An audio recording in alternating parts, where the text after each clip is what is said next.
Welcome to Smart Okasan TV, your #1 top channel for the latest updates on Biafra news, things going on in Biafra land, and the hottest trends in entertainment. As you are about to watch this video, try to like, subscribe, comment and share for orders to see. I want you guys to pay attention to what Gowon said in this video, okay? So he said bluntly that he was forced to declare war on the Biafrans that took the life of over 3 million souls, okay? So I'm going to let you guys see this video, but this is a clear evidence that, God is doing something for the people of Biafra, okay? So we are not trying to make you feel bad here, but we're just trying to be honest with what's happening in the environment, and also to keep you updated on what's happening or what's happened between the Biafrans and the Nigeria. A few days ago we saw an interview with Ibrahim Babangida where he also made some explanations to the world, letting them know all that actually transpired. And today is Gowon. But let's pay attention and see what Gowon said in this particular video. And I'll be right back. Welcome to the program, Your Excellency. Thank you very much, ma'am. Thank you. Now tell us about your growing up in Nigeria. Well, as a young man, went to school in a village called Wusasa, a church missionary station, place called Wusasa in Zaria. And of course went to school at the mission school, and then to government secondary school, federal government, northern government secondary school, now called Barewa, and then took my trans examination for the military training, and then got my training. Went for my training in Teshi, Ghana, and then from there to the United Kingdom for further training, and then back to the headquarters. And at that time, we were Nigerianizing the officer, of the Nigerian army, and I was posted, appointed as adjutant general of the Nigerian army. Well, that is, you are the principal staff officer, dealing with administration, discipline, and promotion, etc. Under the colonial. Yes, and then Ojukwu was, we were promoted at the same time with Ojukwu. Are you serious? Ojukwu, he as a quartermaster general. And David Ejo led the governor, former governor of the Midwest. He was the GSO1. After that course, I came back, and then within 36 hours of my arrival, yes, a coup took place. And all my colleagues, that we came from the same school, Malari, Koro Mohammed, Abongo Larigema, Yakubu Pam, and were all killed. And not one senior officer at the time, a colleague of mine who was the same set, an Igbo officer, he too was killed. Arthur Unegbe, he too was killed. I was the last one standing. So that was how the military came into power. Now, can you give us the events that led to your becoming the head of state at the age of 31? After the last that coup, and things were back to order. A lot of problems in the country, riots here and killings here. Iransi was trying to get all the tribal rulers to have a meeting in that the crisis got to the stage whereby Iransi was kidnapped, taken by some young officers.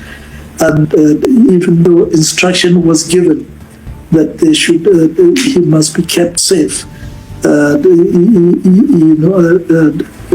moved to safety. That instruction was not obeyed by these young officers, and the next thing that I received report that he was killed, etc. And so for the next 2-3 days, there was nobody in charge. Was a vacuum. There was a vacuum. And so it got to the time when even the civil servants, senior civil servants in Lagos, they want from at least somebody to give the command. Unfortunately, the chief of staff, then Brigadier Ogundipe, Brigadier General Ogundipe, was not able, to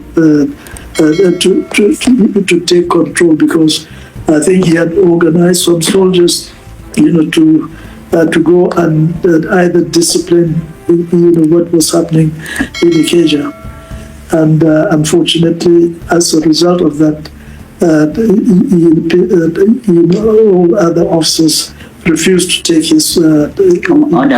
Okay. So I had to go to Ikeja to try and sort out things. And when I went there, yes, true enough, they had to sort of accept my command. They said at that time they are not accepting any instruction from anyone else other than myself at that time.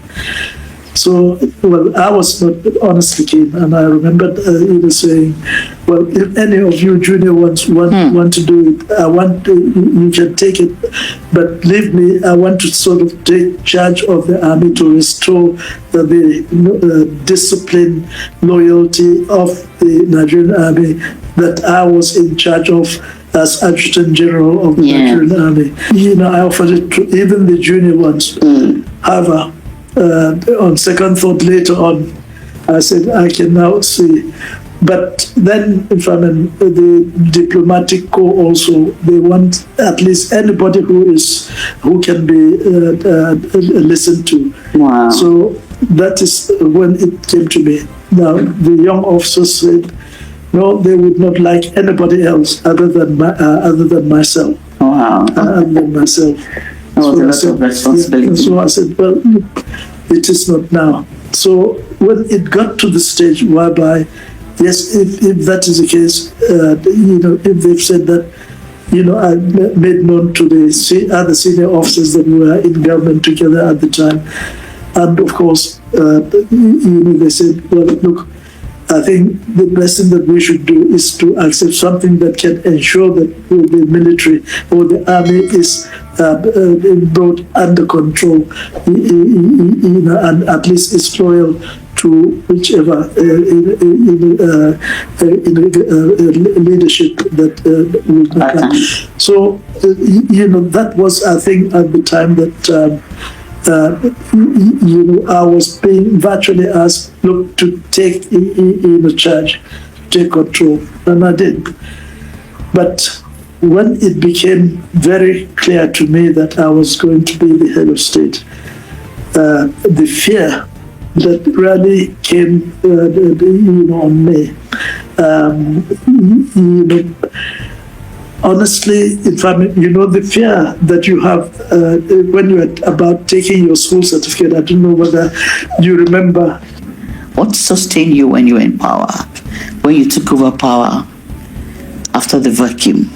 Well, so in the end, what I had to do was that I asked, when it became abundantly clear that I cannot get away from it, I asked everybody to leave the room, and I went down on my knee and prayed to God that at least God knows that it is not my wish, my intention, that this should happen.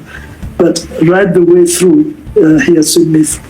So I prayed to God to give me the courage, of David and the wisdom of Solomon, to be able to do the right thing for the country, for the people, and for our nation. And honestly, I must admit, after that prayer, I said, show me the way to do it. Got your confidence. My confidence returned. And I know that I cannot do it. I have not been in government. I know, yes, in the army, I know what to do. I can give various instructions. But what I needed now to do was to get the cooperation of other people outside even the army. And of course, since there are no politicians for me to discuss with or work with, at least there is the civil servants. Okay. The civil servants, in Nigeria, and of course, a number of them have been my permanent secretary, Minister of Defense. And of course, some of them we had worked with, at various conferences, meeting, to discuss, the independence celebrations, at that time. Wow. And of course, so if I had to, depend on them, I said, well, how the government is done. You give advice to the government. So, I'll rely on you, to help be able to, so if we can work together in the interest, of the country. You truly are a man of history. And let's come to the Civil War. You led the Civil War. Can you tell us the lessons you learned after the war, so that the generations that has not encountered war will understand why it is necessary to maintain peace at all costs? After the war, after the Civil War, I know what various people went through. Now, honestly, war is not something that you wanted to do.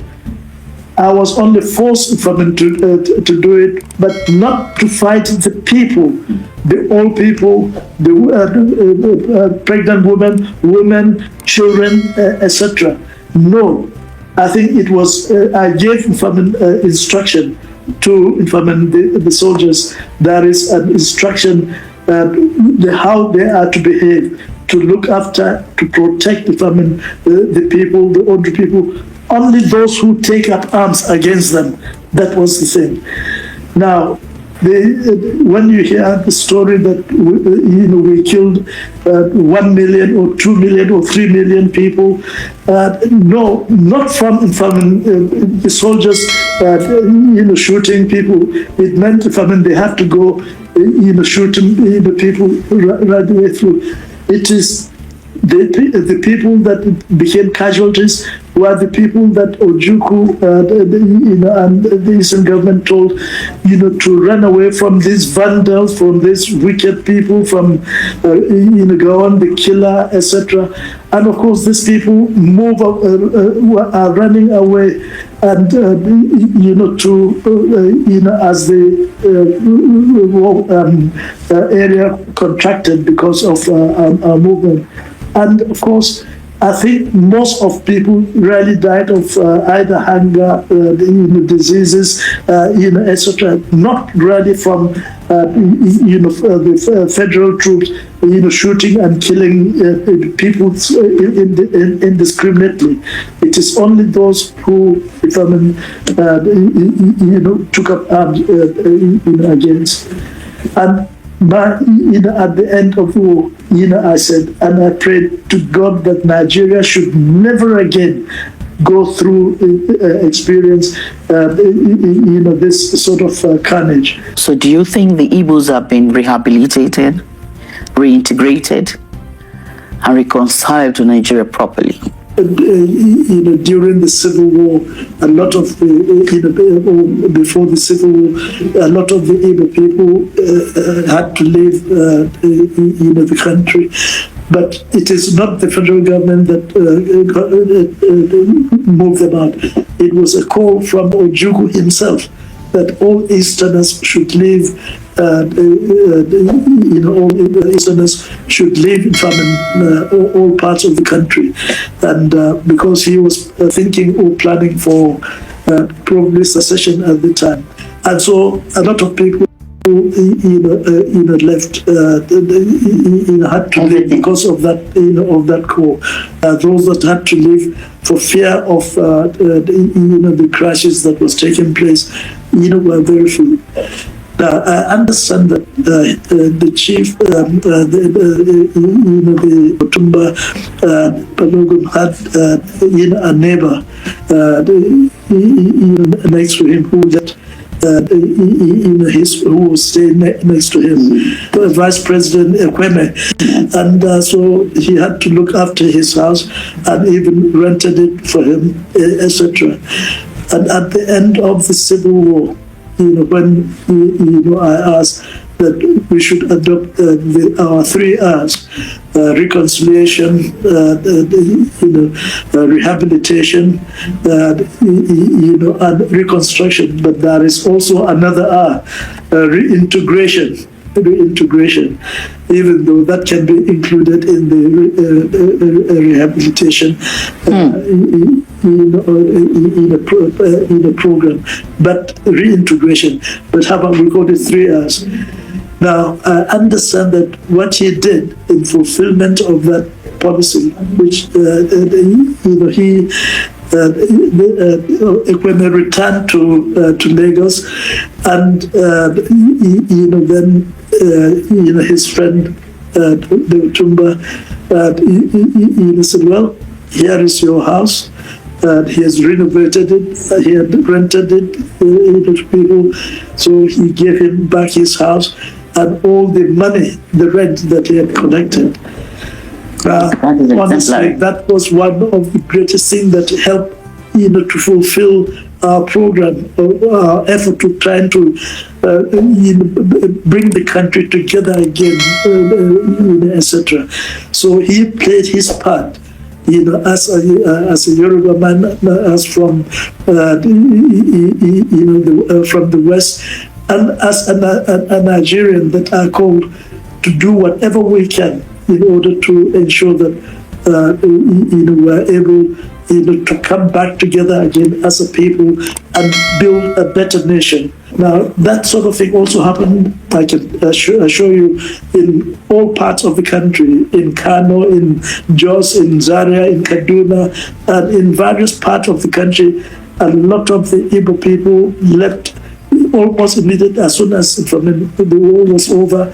They went back and they got from their property and whatever rent from that was given to them. At least that helped to bring about the reconciliation that is required in order for the country now to become one again and to move forward.